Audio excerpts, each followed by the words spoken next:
오늘 하나님의 말씀은 창세기 44장 18절로 34절까지의 말씀입니다.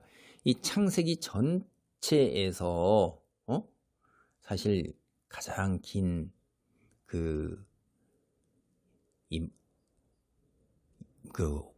말로 하는 거 있죠? 그 대사, 스피치예요. 이게 말. 언변으로 쭉 나오는 게 18절로부터 34절까지 나옵니다. 이 요셉 이야기에서 이제 유다의 간곡한 호소가 이렇게 나오고 있는 거죠. 이게 요셉이 이제 베냐민만 남기고 다 돌아가라 이렇게 얘기했는데 이들이 다 돌아와 가지고선 유다가 대표로 나서서 이제 얘기를 하는 거예요. 그럴 수 없다는 거죠. 그런데 왜 돌아갈 수 없는가를 정말로 길게 설명하는 거예요. 구구절절이.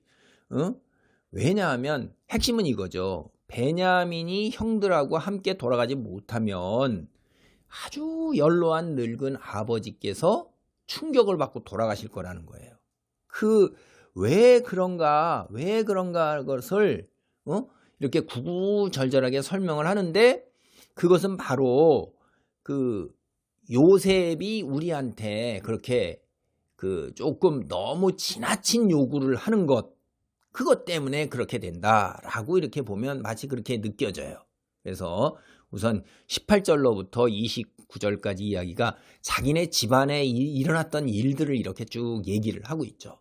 그 다음에 이제 30절로부터 32절까지는 요셉이 지금 베냐민을 놓고 가라는 그 요구가 연로한 아버지에게 큰 충격으로 죽음으로 몰아넣는 거다라는 그 얘기를 하고 이제 33, 34절로 베냐민 대신해서 유다 자신이 벌을 받겠다 이러는 거예요. 이 성경에서 최초로 남을 대신해서 내가 그 대신 그 짐을 지겠다 이런 이야기는 처음으로 유다가 하는 거예요.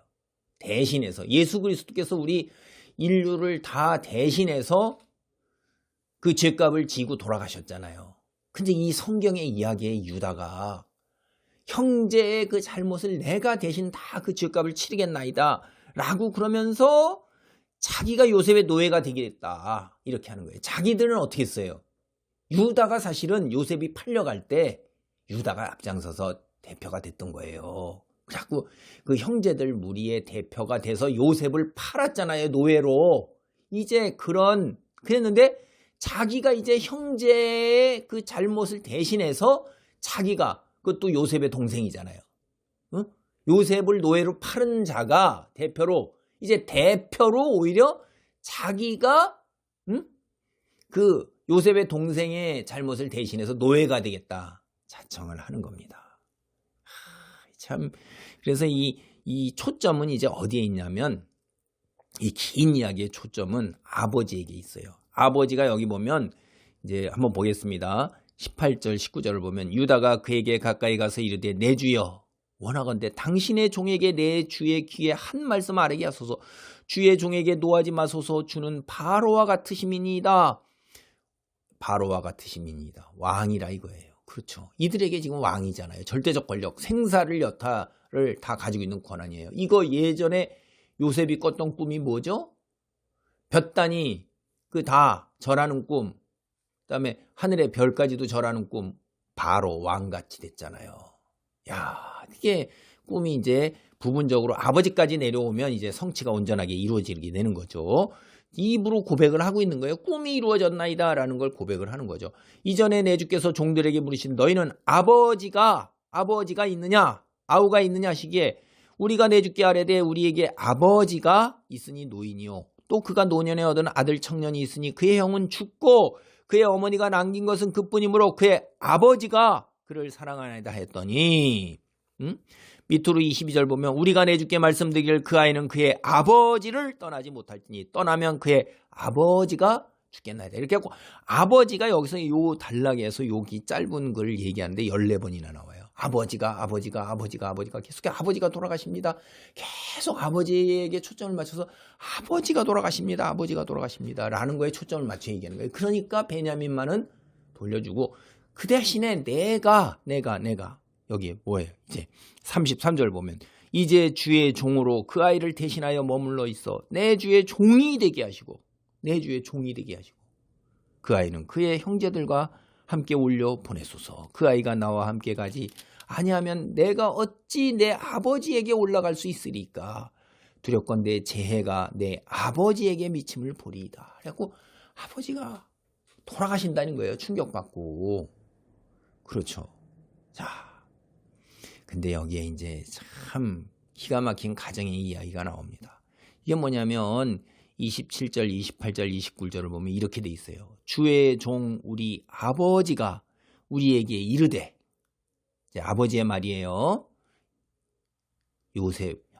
요셉의 아버지의 말입니다. 너희도 알거니와 내 아내가 내게 두 아들을 낳았으나 하나는 내게서 나갔으므로 내가 말하기를 틀림없이 찢겨 죽었다고 내가 지금까지 그를 보지 못하거늘 너희가 이 아이도 내게서 데려가랴. 만일 재해가 그 몸에 미쳐 나의 흰머리를 슬퍼하며 수월로 내려가게 하리라. 뭐라고 그래요 지금? 내 아내가 내게 두 아들을 낳았으나 아내는 누구밖에 없어요. 라헬밖에 없는 거예요. 그리고 아들은 두 아들밖에 없는 거예요. 요셉과 베냐민밖에 없는 거예요. 그럼 나머지 10명은 뭐예요? 이건 완전히 찬밥이에요. 그러니까 이 아버지 이스라엘 참 기가 막힌 거예요. 이 집안의 이 아버지가 정말 해도 너무한 거예요. 사실은 이 나머지 그 형제들은 우리가 앞에서도 봤을 때도 레아가 얼마나 이 이스라엘에게 사실은 대접을 받지 못했습니까? 라헬만 지독하게 편애하면서 이 두 아들만 이렇게 아들이라고 그러고 내 아내예요. 나머지는 또 그 종이잖아요. 종에게서 또 낳았고 그 다음에 그 속아서 결혼한 여자 레아고 이러니까 그게 그 아들들이 상처가 굉장히 큰 거예요. 그래서 이 더군다나 거기다가 채색 옷까지 입히는 게 더 눈이 돌아간 거죠. 그냥 그러니까 그렇게 했는데 그 아픔을 여기서 이제 우리가 알 수가 있는 겁니다. 유다가 그렇게 그 아버지로부터 받은 상처가 엄청난 게 큰 난 거예요. 불만과 서러움 이런 거 다 이런 때 다 복받쳐 오를 수밖에 없는 거예요. 아버지는 그냥 그저 요셉 베냐민만 끼고 돌고 자기 아내도 라헬밖에 모르고 이렇게 사는 건데 참 기가 막힌 거죠. 근데 아버지에게 제대로 아들 대접을 받지 못한 이 유다가 이제 그 서러움과 복받쳐 오르는 그 아픔 그런 걸 다 토로하기보다는 이제 어떻게든지 아버지를 향한 마음 그래도 그 아버지를 향한 사랑 그거에서 아버지께 베냐민을 돌려보내야지만 아버지가 살아계신다 이 말이에요. 이게 아버지는 그리했을지라도 유다는 자기 자신의 위치에 서서 어떻게 해요? 아들로서 아버지께 효를 다 하려고 그러는 거예요. 늙은 아버지를 돌아가시게 하는 그 불효 이거 일어나지 않도록 제발 그렇게 해달라고 요셉에게 굉장히 간절히 애원하고 있는 거예요. 제가 아까도 말씀드렸지만 유다가 엄청나게 바뀐 거죠. 이 요셉을 팔아먹던 대표가 돼서 자기 중심이고 그 증오와 갈등에서 이제 형제를 사랑하고 대신해서 자기가 그거를 감당하겠다라고 하는 걸로 굉장히 바뀐 거예요. 이제 가족, 아버지를 걱정하고 가족을 걱정하고 형제를 걱정하는 이런 큰 지도자로 성숙하고 바뀌어 있는 것입니다. 이게 대단한 거죠. 반면에 요셉은 어떻게 됐어요? 사실 요셉은요. 이게 자기가 팔려오면서 얼마나 20여 년 동안을 그냥 정말 자기가 팔려온 그 서러움에 그 원통함에 가슴 속에 그냥 그 상처가 엄청 많잖아요. 그냥 그렇게 하면서 살아왔는데 이제 보니까 유다 형의 얘기를 들어보니까 아버지가 자기를 잃어버린 이후로 얼마나 어떻게 돼요? 아픔 속에서 살아왔는가를 이제 보는 거예요. 내가 지금까지 그를 보지 못하니 이 아이도 데려가면 나는 죽는다. 그러니까 이 아버지가 내가 없어진 거에 대한 그 가슴 아픈 거를 얼마나 가슴에 안고 살아왔는가를 이제 내가 희생자고 나만 억울하다 원통하다 이렇게 생각했는데 보니까 아버지가 얼마나 나를 아끼고 그래서 나를 얼마나 가슴에 묻으면서 아파했는가? 이제 자기도 부모가 됐잖아요.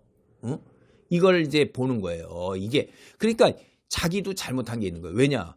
20여 년 전에 이미 벌써 20여 년 전에 죄송합니다. 20여 년에 지금 이게 29년의 세월이거든요. 그럼 20년 지난 다음에 국무총리가 됐단 말이에요. 그러면 9년 동안 뭐예요? 아버지에게 소식을 전하지 않았잖아요. 9년 동안 아버지 연락을 끊고 살면서 자기도 불효를 저지른 거예요. 이거 이제 여기서 우리가 요셉도 자기의 그 아픔 속에서 아버지의 그 아픔을 헤아리지 못했던 자기 자신, 이것도 이제 불효를 저질렀구나 하는 자기 자신도 깨달을 수가 있는 겁니다. 이게 심리 변화가 이 속에서 유다가 성숙한 사람으로 변했고 요셉도 자기 자신이 아버지에게 불효하는 것을 깨달아서 그 다음에서 그 북받쳐 오르는 것을 이제 드러낼 수밖에 없게 되는 그런 극적인 변화가 일어나게 되는 것입니다. 여기서 우리는 하나님의 놀라운 역사를 보세요. 유다 자기 자식만 알고 요셉을 노예로 팔았던 자가 이제 스스로 노예가 되려 하는 그런 이렇게 성숙한 모습과 놀라운 하나님의 사람의 모습으로 변화가 되는 것을 봅니다. 기도합니다. 하나님 감사합니다. 주여 오랜 시련과 고통 속에서 그 인생의 여정 속에서 하나님의 사람으로 변화되어 가는 것을 봅니다. 오랜 세월이 걸리고 시간이 걸리는 것을 봅니다. 주의 놀라운 역사가 우리를 이렇게 변화시킬 줄 믿습니다. 우리를 주의 놀라운 삶의 자리에 있는 거룩한 자로 우리를 변화시켜 주옵소서. 예수님의 이름으로 기도하옵나이다. 아멘.